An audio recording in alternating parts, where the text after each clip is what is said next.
बच्चों नमस्कार। आज हम पढ़ेंगे साना साना हाथ जोड़ी, जो कि मधु कांकरिया जी द्वारा लिखा गया है।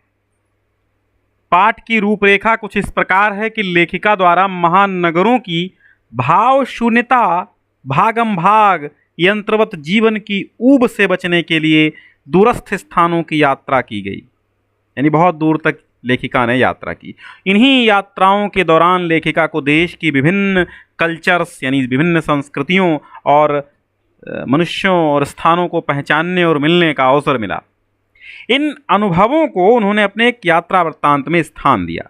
प्रस्तुत पाठ भी एक यात्रा वृत्तांत है, जिसमें भारत के पूर्वोत्तर राज्य सिक्किम की राजधानी गंगटोक यानी गैंगटोक जिसको बोलते हैं, उसके आगे की हिमालय यात्रा का वर्णन किया गया है। तो आइए हम समझते हैं इस पूरे पाठ को क्या मैटर है। तो चलिए देखते हैं कि मैंने हैरान होकर देखा, आसमान जैसे उल्टा पड़ा था और सारे तारे बिखरकर नीचे टिमटिमा रहे थे। दूर ढलान लेती तराई पर सितारों के गुच्छे रोशनियों की एक झालर सी बना रहे थे। क्या था वह? वो रात में जगमगाता गैंगटोक शहर था। क्या था? रात में जगमगाता गैंगटोक शहर था। इतिहास और वर्तमान के संधि स्थल पर खड़ा मेहनत कश बादशाहों का वो एक ऐसा शहर था जिसका सब कुछ सुंदर था। सुबह शाम रात सब कुछ सुंदर था, और वो रहस्यमयी सितारों भरी रात मुझ में सम्मोहन जगा रही थी, कुछ इस कदर कि उन जादू भरे क्षणों में मेरा सब कुछ स्थगित था, अर्थहीन था। मेरी चेतना, मेरा आसपास, मेरे भीतर बाहर सिर्फ शून्य था, और थी अतीन्द्रिय में डूबी रोशनी की वो जादुई झालर। अतीन्द्रिय मतलब इंद्रियों से परे। धीरे धीरे एक उजास मतलब उजाला यानी प्रकाश उस शून्य से फूटने लगा। एक प्रार्थना होठों को छूने लगी। साना साना हाथ जोड़ी गर्दहु प्रार्थना, हामरो जीवन तिमरो को कौशेली। छोटे छोटे हाथ जोड़कर प्रार्थना कर रही हूँ कि मेरा सारा जीवन अच्छाइयों को समर्पित हो। साना साना हाथ जोड़ी का मतलब जानते हो आप? साना साना हाथ जोड़ी गर्दहु प्रार्थना, हामरो जीवन तिमरो कौशेली। मतलब छोटे छोटे हाथ जोड़कर मैं प्रार्थना कर रही हूँ कि मेरा सारा जीवन अच्छाइयों को समर्पित हो। आज सुबह की प्रार्थना के ये बोल मैंने एक नेपाली युवती से सीखे थे। सुबह हमें युमथांग के लिए निकल पड़ना था, पर आंख खुलते ही मैं बालकनी की तरफ भागी। यहाँ के लोगों ने बताया था कि यदि मौसम साफ हो तो बालकनी से भी कंचनजंगा दिखाई देती है। बच्चों, यहाँ लाइव क्लासेस का सिलसिला कभी नहीं थमता। हर शाम 8 बजे लाइव क्लासेस चलती हैं और एकदम फ्री चलती हैं, ठीक है। यहाँ के लोगों ने बताया था कि यदि मौसम साफ हो तो बालकनी से भी कंचनजंगा दिखाई देती है। हिमालय की तीसरी सबसे बड़ी चोटी कंचनजंगा पर मौसम अच्छा होने के बावजूद आसमान हल्के हल्के बादलों से ढका था। पिछले वर्ष की ही तरह इस बार भी बादलों के कपाट ठाकुर जी के कपाट की तरह बंद ही रहे। कंचनजंगा न दिखनी थी न दिखी, पर सामने ही रकम रकम के रंग बिरंगे इतने सारे फूल दिखाई पड़े कि लगा फूलों के बाग में आ गई हूँ। बहरहाल गंगटोक से 149 किलोमीटर की दूरी पर युमथांग था। युमथांग यानी घाटियाँ, सारे रास्ते हिमालय की गहनतम घाटियाँ और फूलों से लदी वादियाँ मिलेंगी आपको। ड्राइवर कम गाइड जितेन नार्गे मुझे बता रहा था। क्या वहाँ बर्फ मिलेगी? मैं बचकाने साह से पूछने लगी। चलिए तो। जगह जगह गदराए पाइन और धूपी के खूबसूरत नुकीले पेड़ों का जायजा लेते हुए हम पहाड़ी रास्तों पर आगे बढ़ने लगे कि एक जगह दिखाई दी। एक कतार में लगी सफ़ेद सफ़ेद बौद्ध पताकाएं, किसी ध्वज की तरह लहराती शांति और अहिंसा की प्रतीक ये पताकाएं, जिन पर मंत्र लिखे हुए थे। नार्गे ने बताया, यहाँ बुद्ध की बड़ी मान्यता है। जब भी किसी बुद्धिस्ट की मृत्यु होती है, उसकी आत्मा की शांति के लिए शहर से दूर किसी भी पवित्र स्थान पर 108 श्वेत पताकाएं फहरा दी जाती हैं। नहीं, इन्हें उतारा नहीं जाता, ये धीरे धीरे अपने आप ही नष्ट हो जाती हैं। कई बार किसी नए कार्य की शुरुआत में भी ये पताकाएं लगा दी जाती हैं, पर वे रंगीन होती हैं। नार्गे बोलता जा रहा था और मेरी नज़र उसकी जीप में लगी दलाई लामा की तस्वीर पर टिकी हुई थी। कई दुकानों पर भी मैंने दलाई लामा की ऐसी ही तस्वीर देखी थी। हिचकोले खाती हमारी जीप थोड़ी और आगे बढ़ी। अपनी लुभावनी हंसी बिखेरते हुए जितेन बताने लगा, इस जगह का नाम है कवि लोंग स्टॉक। यहाँ गाइड फिल्म की शूटिंग हुई थी। तिब्बत के चीस खे बमसन ने लेपचाओं के शोमेन से कुंजतेक के साथ संधि पत्र पर यही हस्ताक्षर किए थे। एक पत्थर यहाँ स्मारक के रूप में भी है। लेपचा और भूटिया सिक्किम की इन दोनों स्थानीय जातियों के बीच चले सुदीर्घ झगड़ों के बाद शांति वार्ता का शुरुआती स्थल। उन्हीं रास्तों पर मैंने देखा एक कुटिया के भीतर घूमता चक्र। ये क्या? नार्गे कहने लगा, मैडम ये धर्म चक्र है, प्रेयर व्हील। इसको घुमाने से सारे पाप धुल जाते हैं। क्या? चाहे मैदान हो या पहाड़, तमाम वैज्ञानिक प्रगतियों के बावजूद इस देश की आत्मा एक जैसी, लोगों की आस्थाएं, विश्वास, अंधविश्वास, पाप पुण्य की अवधारणाएं और कल्पनाएं एक जैसी। रफ्ता रफ्ता हम ऊंचाई की ओर बढ़ने लगे। बाजार, लोग और बस्तियां पीछे छूटने लगे। अब परिदृश्य से चलते चलते स्वेटर बुनती नेपाली युवतियां और पीठ पर भारी भरकम कार्टून ढोते बौने से दिखते बहादुर नेपाली ओझल हो रहे थे। अब नीचे देखने पर घाटियों में ताश के घरों की तरह पेड़ पौधों के बीच छोटे छोटे घर दिखाई दे रहे थे। हिमालय भी अब छोटी छोटी पहाड़ियों के रूप में नहीं, वरन अपने विराट रूप एवं वैभव के साथ सामने आने वाला था। न जाने कितने दर्शकों, यात्रियों और तीर्थाटनियों का काम में हिमालय, पल पल परिवर्तित हिमालय, और देखते देखते रास्ते वीरान, सकरे और जलेबी की तरह घुमावदार होने लगे थे।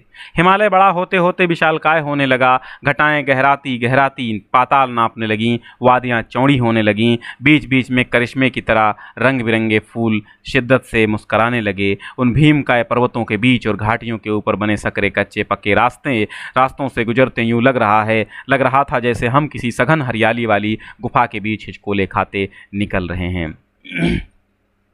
इस बिखरी असीम सुंदरता का मन पर यह प्रभाव पड़ा कि सभी सैलानी झूम झूम कर गाने लगे। सुहाना सफर और ये मौसम हंसी, वाह! पर मैं मौन थी, किसी ऋषि की तरह शांत थी। मैं चाहती थी कि इस सारे परिदृश्य को अपने भीतर भर लूं, पर मेरे भीतर कुछ बूंद बूंद पिघलने लगा था। जीप की खिड़की से मुंडकी अर्थात सिर निकाल मैं कभी आसमान को छूते पर्वतों के शिखर देखती, तो कभी ऊपर से दूध की धार की तरह झरझर गिरते जलप्रपातों को, तो कभी नीचे चिकने गुलाबी पत्थरों के बीच इटला कर बहती चांदी की तरह कौंध मारती बनी ठनी तिस्ता नदी को। सिलीगुड़ी से ही हमारे साथ थी ये तिस्ता नदी, पर यहाँ उसका सौंदर्य पराकाष्ठा पर था। इतनी खूबसूरत नदी मैंने पहली बार देखी थी। मैं रोमांचित थी, पुलकित थी। चिड़िया के पंखों की तरह हल्की थी। मेरे नगपति, मेरे विशाल, मैंने हिमालय को सलामी देनी चाही कि तभी जीप एक जगह रुकी। खूब ऊंचाई से पूरे वेग के साथ ऊपर शिखरों के भी शिखर से गिरता फेन उगलता झरना, इसका नाम था सेवन सिस्टर्स वाटरफॉल। फ्लैश चमकने लगे। सभी सैलानी इन खूबसूरत लम्हों की रंगत को कैमरे में कैद करने में मशगूल थे। मशगूल मतलब बिजी थे, व्यस्त थे। आदिम युग की किसी अभिशाप जिसको दिया गया हो, राजकुमारी सी मैं भी नीचे बिखरी भारी भरकम पत्थर पर बैठ झरने के संगीत के साथ ही आत्मा का संगीत सुनने लगी। थोड़ी देर बाद ही बहती जलधारा में पांव डुबोया तो भीतर एक भीग गई। मन काव्यमय हो उठा, सत्य और सौंदर्य को छूने लगा। जीवन की अनंतता का प्रतीक वो झरना। उन अद्भुत अनूठे क्षणों में मुझमें जीवन की शक्ति का एहसास हो रहा था। इस कदर प्रतीत हुआ कि मैं स्वयं भी देश और काल की सरहदों से दूर बहती धारा बहने लगी हूँ। भीतर ही की सारी तामसिकताएं और दुष्ट वासनाएं इस निर्मल धारा में बह गईं। मन हुआ कि अनंत समय तक ऐसे ही बहती रहूं, सुनती रहूं इस झरने की पुकार को। पर जितेन मुझे ठेलने लगा। आगे इससे भी सुंदर नज़ारे मिलेंगे। अनमनी सी मैं उठी। थोड़ी देर बाद ही फिर वही नज़ारे आँखों और आत्मा को सुख देने वाले, कहीं चटक हरे रंग का मोटा कालीन ओढ़े, तो कहीं हल्का पीलापन लिए, तो कहीं पलस्तर उखड़ी दीवार की तरह पथरीला, और देखते ही देखते परिदृश्य सब छूमंतर, जैसे किसी ने जादू की छड़ी घुमा दी हो। सब पर बादलों की एक मोटी चादर, सब कुछ बादल में। ठीक है, तो सरहद माने क्या होता है? सीमा होती है। दुष्ट वासनाएं माने बुरी इच्छाएं होती हैं। सारी तामसिकताएं माने तमोगुण से युक्त कुटिल यानी टेढ़ी चीजें आदतें। चित्र लिखित सी में माया और छाया के इस अनूठे खेल को भर भर आंखों देखती जा रही थी। प्रकृति जैसे मुझे सयानी यानी चतुर बनाने के लिए जीवन रहस्यों का उद्घाटन करने पर तुली हुई थी। धीरे धीरे धुंध की चादर थोड़ी छटी। बच्चों, मैं आपको एक सूचना दे दूं कि अगर सब्सक्राइब नहीं किया तो कर लीजिए, क्योंकि लाइव क्लासेस का सिलसिला यहाँ कभी नहीं थमता और प्लेलिस्ट में आपका सारा सिलेबस पड़ा हुआ है। आप आराम से एक 1 टू लास्ट देखिए, फर्स्ट टू लास्ट सब कुछ पड़ा हुआ है। A to Z चीज़ें आपको मिल जाएंगी प्लेलिस्ट में।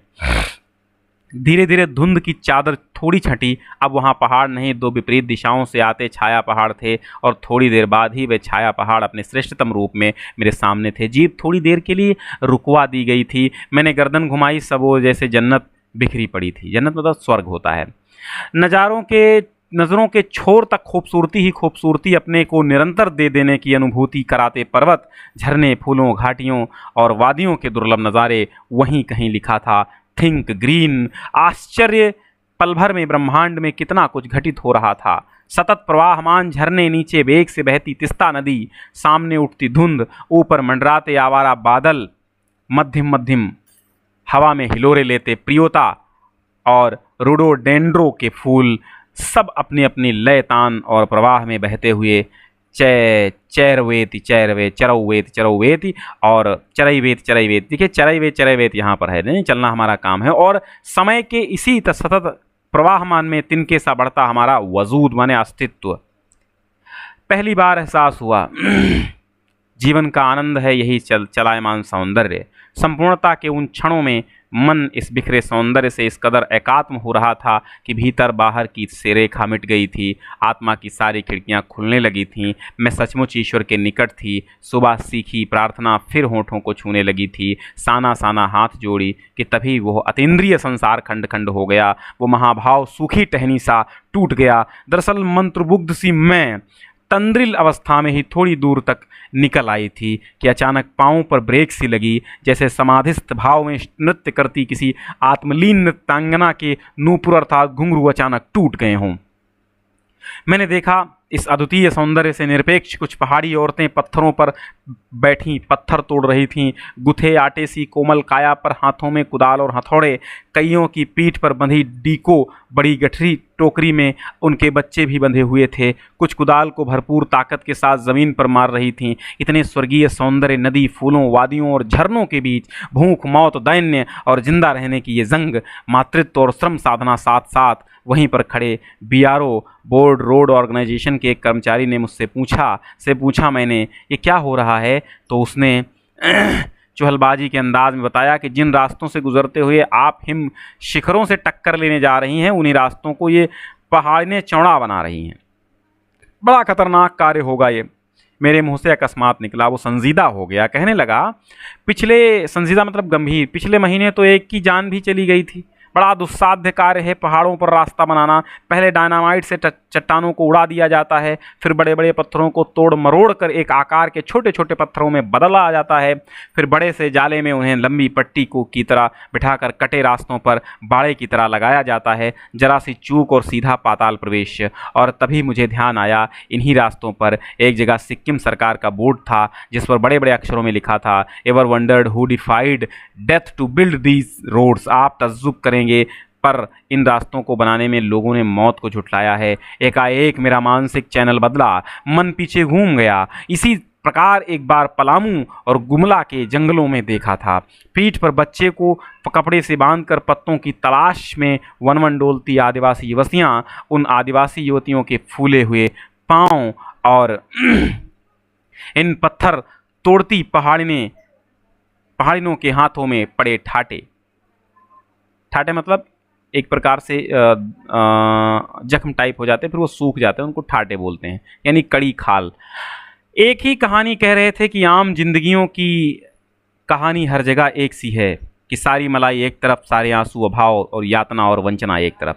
और तभी मेरी सहयात्री मणि और जितेन मुझे खोजते खोजते वहाँ तक आ गए थे। मुझे गमगीन देख जितेन कहने लगा, मैडम ये मेरे देश की आम जनता है, इन्हें तो आप कहीं भी देख लेंगी, आप इन्हें नहीं, पहाड़ों की सुंदरता को देखिए जिसके लिए आप इतने पैसे खर्च करके आई हैं। ये देश की आम जनता ही नहीं, जीवन का प्रति संतुलन भी है। ये वेस्ट एट रिपेइंग हैं। कितना कम लेकर ये समाज को कितना अधिक वापस लौटा देती हैं, मन ही मन सोचा मैंने। हम वापस जीप की ओर मुड़ने लगे कि तभी मैंने देखा वे श्रम सुंदरियाँ किसी बात पर इस कदर खिलखिलाकर हंस पड़ी थीं कि जीवन लहरा उठा था और वो सारा खंडहर ताजमहल बन गया था।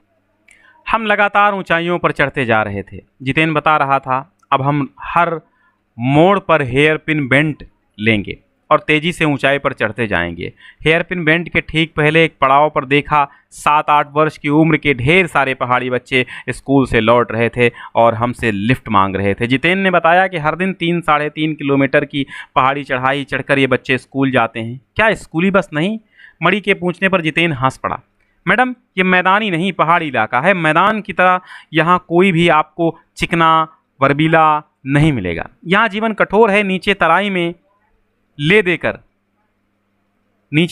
ले देकर एक ही स्कूल है। दूर दूर से बच्चे उसी स्कूल में जाते हैं और सिर्फ पढ़ते ही नहीं हैं। इनमें से अधिकांश बच्चे शाम के समय अपनी माँओं के साथ मवेशियों को चराते हैं, पानी भरते हैं, जंगल से लकड़ियों के भारी भारी गट्ठर ढोते हैं। खुद मैंने भी ढोए थे।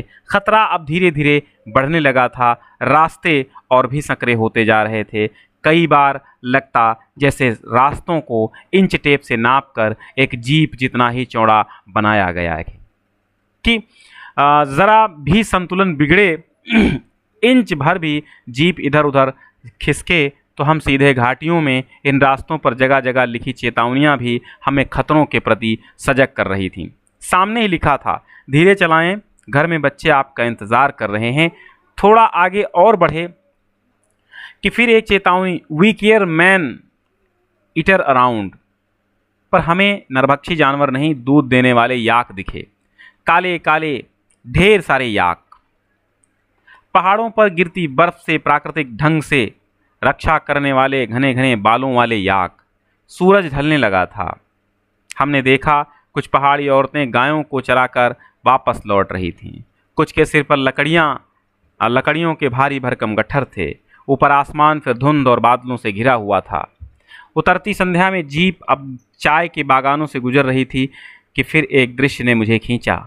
नीचे चाय के हरे भरे बागानों में कई युवतियां बोकू पहने, सिक्किमी परिधान को बोकू कहते हैं, चाय की पत्तियां तोड़ रही थीं। नदी की तरह उफान लेता उनका यौवन और श्रम से दमकता गुलाबी चेहरा। एक युवती ने चटक लाल रंग का बोकू पहना था। सघन हरियाली के बीच चटक लाल रंग डूबते सूरज की स्वर्णिम और सात्विक आभा में कुछ इस कदर इंद्रधनुषी छटा बिखेर रहा था कि मंत्रमुग्ध सी मैं चीख पड़ी थी। इतना अधिक सौंदर्य मेरे लिए असह्य था। युमथांग पहुंचने के लिए हमें रात भर लायुंग में पड़ाव लेना था। गगनचुंबी पहाड़ों के तल में सांस लेती एक नन्ही सी शांत बस्ती लायुंग। सारी दौड़ धूप से दूर जिंदगी जहां निश्चिंत हो रही थी, उसी लायुंग में हम ठहरे थे। तिस्ता नदी के तीर पर बसे लकड़ी के एक छोटे से घर में। मुंह हाथ धोकर मैं तुरंत ही तिस्ता नदी के किनारे बिखरे पत्थरों पर बैठ गई थी। सामने बहुत ऊपर से बहता झरना नीचे कलकल बहती तिस्ता में मिल रहा था। मध्यम मध्यम हवा बह रही थी। पेड़ पौधे झूम रहे थे।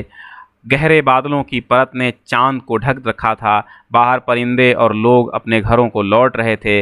वातावरण में अद्भुत शांति थी। मंदिर की घाटियों सी, घुंघरुओं के रुंझुनाहट सी आंखें अनायास भर आईं। ज्ञान का नन्हा सा बोधिसत्व जैसे भीतर उगने लगा। वहीं सुख, शांति और सुकून है जहाँ अखंडित संपूर्णता है। पेड़ पौधे, पशु और आदमी सब अपनी अपनी लय, ताल और गति में हैं। हमारी पीढ़ी ने प्रकृति की इस लय, ताल और गति से खिलवाड़ कर अक्षम्य अपराध किया है। हिमालय अब मेरे लिए कविता ही नहीं, दर्शन बन गया था। अंधेरा होने के पहले ही किसी प्रकार डगमगाती शिलाओं और पत्थरों से होकर तिस्ता नदी की धार तक पहुंची। बहते पानी को अपनी अंजुली में भरा तो अतीत भीतर धड़कने लगा। स्मृति में कौंधा। हमारे यहाँ जल को हाथ में लेकर संकल्प किया जाता है। क्या संकल्प करूं? पर मैं संकल्प की स्थिति में नहीं थी। भीतर थी एक प्रार्थना, एक कमजोर व्यक्ति की प्रार्थना। भीतर का सारा हलाहल माने होता है विष। सारी तामसिकताएं माने कड़वाहटें बह जाएं इसी बहती धारा में। रात धीरे धीरे गहराने लगी। हिमालय ने काला कंबल ओढ़ लिया था। जितेन ने लकड़ी के बने खिलौने से उस छोटे से गेस्ट हाउस में गाने की तेज धुन पर जब अपने संगी साथियों के साथ नाचना शुरू किया तो देखते देखते एक आदिम रात्रि की महक से परियों की कहानी सी मोहक वो रात महक उठी। मस्ती और मादकता का ऐसा संक्रमण हुआ कि एक एक कर हम सभी सैलानी गोल गोल घेरा बनाकर नाचने लगे। मेरी 50 वर्षीय सहेली मणि ने कुमारियों को भी मात करते हुए वो जानदार नृत्य प्रस्तुत किया कि हम सब अवाक उसे ही देखते रह गए। कितना आनंद भरा था उसके भीतर, कहाँ से आता था इतना आनंद। लायुंग की सुबह बेहद शांत और सुरम्य, तिस्ता नदी की शांत धारा के समान ही कलकल कर बहती हुई। अधिकतर लोगों की जीविका का साधन पहाड़ी आलू धान की खेती और दारू का व्यापार। सुबह में अकेले ही टहलने निकल गई थी। मैंने उम्मीद की थी कि यहाँ मुझे बर्फ़ मिलेगी, पर अप्रैल के शुरुआती महीने में यहाँ बर्फ़ का एक कतरा भी नहीं था।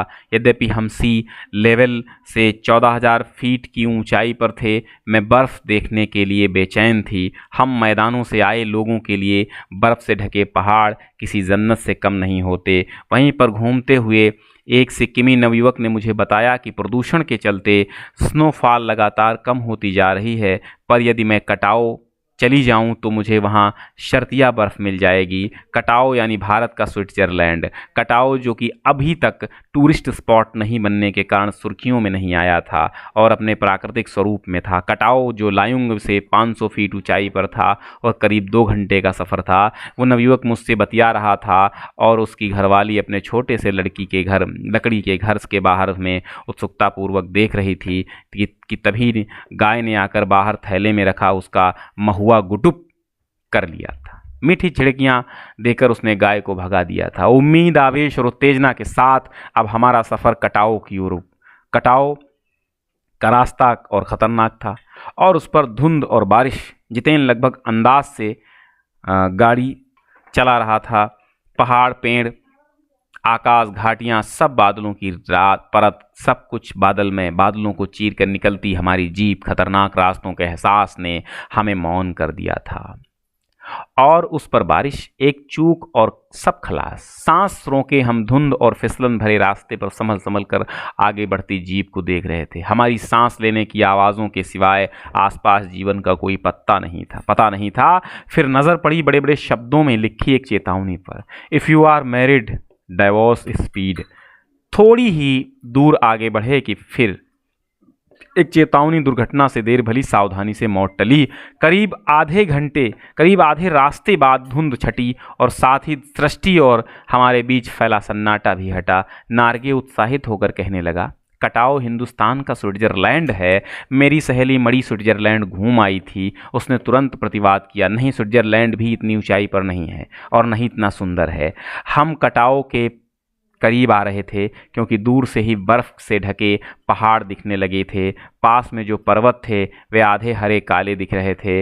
लग रहा था जैसे किसी ने इन पहाड़ों पर पाउडर छिड़क दिया हो। कहीं पाउडर बची रह गई हो और कहीं पर वो धूप में बह गई हो। नार्गे ने उत्तेजित होकर कहा, देखिए एकदम ताज़ा बर्फ़ है, लगता है रात में गिरी है ये बर्फ़। थोड़ा और आगे बढ़ने पर अब हमें पूरी तरह बर्फ़ से ढके पहाड़ दिख रहे थे, साबुन के झाग की तरह सब ओर गिरी हुई बर्फ़। मैं जीप की खिड़की से मुड़ी और मुंडी निकाल कर दूर दूर तक देख रही थी चांदी से चमकते पहाड़। एकाएक जितेन ने पूछा, कैसा लग रहा है? मैंने जवाब दिया, राम रोछो। वो उछल पड़ा, राम रोछो मतलब अच्छा लग रहा है। अरे ये नेपाली बोली कहाँ से सीखी? अपनी भाषा के गर्व से उसकी आंखें चमक उठी, चेहरा इतराने लगा और तभी किसी चमत्कार की तरह हल्की हल्की बर्फ एकदम महीन महीन मोती की तरह गिरने लगी। तिमरो माया सैंधे मलाई सताऊंश, तुम्हारा प्यार मुझे सदैव रुलाता है। चहु और बिखरी ये बर्फीली सुंदरता जितेन के मन पर भी थाप लगाने लगी थी। प्रेम की झील में तैरते हुए मुझे झूम झूम गाने लगा था वो। हम सभी सैलानी अब जीप से उतरकर बर्फ़ पर कूदने लगे थे। यहाँ बर्फ़ सर्वाधिक थी, घुटनों तक नरम नरम बर्फ़। ऊपर आसमान और बर्फ़ से ढके पहाड़ एक हो रहे थे। कई सैलानी बर्फ़ पर लेटकर हर लम्हे की रंगत को कैमरे में कैद करने लगे थे। मेरे पांव झनझन करने लगे थे पर मन वृंदावन हो रहा था। भीतर जैसे देवता जाग गए थे। ख्वाहिश हुई कि मैं भी बर्फ पर लेट कर इस बर्फीली जन्नत को जी भर देखूं, पर मेरे पास बर्फ पर पहनने वाले लंबे लंबे जूते नहीं थे। मैंने चाहा कि किराए पर ले लूं, पर कटाओ, युमथांग और झांगू लेक की तरह टूरिस्ट स्पॉट नहीं था। इस कारण यहाँ झांगू की तरह दुनिया भर की तो क्या एक भी दुकान नहीं थी। खैर, दनादन फोटो खिंचवाने की बजाय मैं उस सारे परिदृश्य को अपने भीतर लगातार खींच रही थी, जिससे महासागर के डार्क रूम में इसे फिर देख सकूं। संपूर्णता के उन क्षणों में ये हिमशिखर मुझे मेरे आध्यात्मिक अतीत से जोड़ रहे थे। शायद ऐसी ही विभोर कर देने वाली दिव्यता के बीच हमारे ऋषि मुनियों ने वेदों की रचना की होगी, जीवन सत्यों को खोजा होगा, सर्वे भवन्तु सुखिनः का महामंत्र पाया होगा, अंतिम संपूर्णता का प्रतीक वो सौंदर्य ऐसा कि बड़ा से बड़ा अपराधी भी इसे देख ले तो क्षणों के लिए ही सही करुणा का अवतार बुद्ध बन जाए। और तभी दिमाग में कौंधा कि मिल्टन ने ईव की सुंदरता का वर्णन करते हुए लिखा था कि शैतान भी उसे देखकर ठगा सा रह जाता था और दूसरों का अमंगल करने की वृत्ति भूल जाता था। मैंने मणि से पूछा, क्या उसने पढ़ी है मिल्टन की वो कविता? पर मणि उस समय किसी दूसरे ही सवाल से जूझ रही थी। वो एकाएक दार्शनिक की तरह कहने लगी, ये हिमशिखर जल स्तंभ हैं पूरे एशिया के। देखो, प्रकृति भी किस नायाब ढंग से सारा इंतज़ाम करती है। सर्दियों में बर्फ़ के रूप में जल संग्रह कर लेती हैं और गर्मियों में पानी के लिए जब त्राही त्राही मचती है तो ये ही बर्फ़ शिलाएं पिघल पिघल जलधारा बन हमारे सूखे कंठों को तरावट पहुंचाती हैं। कितनी अद्भुत व्यवस्था है यह जल संचय की। मणि ने अभिभूत होकर माथा नवाया। जाने कितना ऋण है हम पर इन नदियों का, हिम शिखरों का। संसार कितना सुंदर। स्वप्न जगाते उन लम्हों में मैंने सोचा, पर तभी उदासी की एक झीनी सी परत मुझ पर छा गई। उड़ते बादलों की तरह पत्थर तोड़ती उन पहाड़ियों का ख्याल आ गया। आत्मा की अनंत परतों को छीलता हुआ हमारा ये सफ़र थोड़ा और आगे बढ़ा कि तभी देखा इक्की दुक्की फौजी छावनियाँ। ध्यान आया ये बॉर्डर एरिया है, थोड़ी दूरी पर है, चीन की सीमा है। एक फौजी से मैंने कहा, इतनी कड़कड़ाती ठंड में, उस समय तापमान -15 डिग्री सेल्सियस था, आप लोगों को बहुत तकलीफ होती होगी। तो वो हंस दिया एक उदास हंसी। आप चैन की नींद सो सकें इसीलिए तो हम यहाँ पहरा दे रहे हैं। फेरी भेटुला, फेरी भेटुला, फिर मिलेंगे कहते हुए जितेन ने जीप चालू कर दी। थोड़ी देर बाद फिर दिखी एक फौजी छावनी जिस पर लिखा था, we give our today for your tomorrow. मन उदास हो गया, भीतर कुछ पिघलने लगा। महानगर में रहते हुए कभी ध्यान ही नहीं आया कि जिन बर्फीले इलाकों में बैसाख के महीने में भी 5 मिनट में ही हम ठिठुरने लगे थे, हमारे ये जवान पौष और माघ में भी, जबकि सिवाय पेट्रोल के सब कुछ जम जाता है, तैनात रहते हैं। और जिन संकरे, घुमावदार और ख़तरनाक रास्तों से गुजरने भर में हमारे प्राण कांप उठते हैं, उन रास्तों को बनाने में जाने कितनों के जीवन अपनी मियाद के पूर्व ही खत्म हो गए हैं।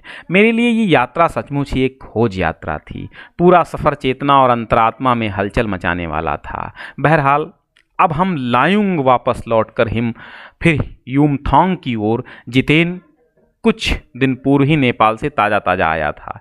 युमथांग की घाटियों में एक नया आकर्षण और जुड़ गया था।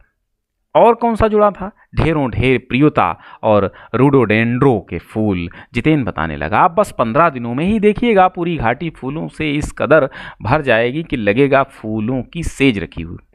यहाँ रास्ते अपेक्षाकृत चौड़े थे, इस कारण खतरों का एहसास कम था। इन घाटियों में कई बंदर भी दिखे थे। ठीक है, बंदर भी दिखे थे, कुछ अकेले तो कुछ अपने बाल बच्चों के साथ। बहरहाल घाटियों, वादियों और पहाड़ों और बादलों की आंख मिचौली दिखाती पहाड़ी कबूतरों को उड़ाती हमारी जीप जब युमथांग पहुंची तो हम थोड़े निराश हुए। बर्फ से ढके कटाव के हिम शिखरों को देखने के बाद युमथांग थोड़ा फीका लगा और यह भी एहसास हुआ कि मंजिल से कहीं ज़्यादा रोमांचक होता है मंजिल तक का सफ़र।